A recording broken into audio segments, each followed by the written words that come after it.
అసలు హనుమ యొక్క అనుగ్రహం కలగడానికి ఒకే ఒక ప్రధాన మార్గంగా చెప్పబడినది ఏది అంటే హనుమత్ ప్రదక్షిణములు. హనుమకి ప్రదక్షిణం చెయ్యాలి. ప్రదక్షిణము అంటే ఒక్క మాట తిరగాలి.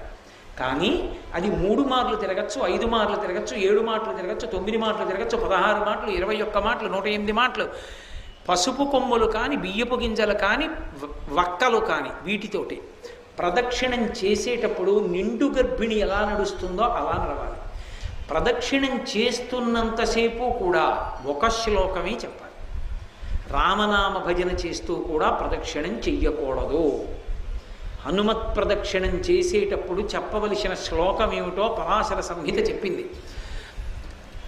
ఆయన దగ్గరికి వెళ్ళినప్పుడు ఆంజనేయం మహావీరం బ్రహ్మ విష్ణు శివాత్మకం తరుణార్క ప్రభం శాంతం ఆంజనేయం నమామ్యహం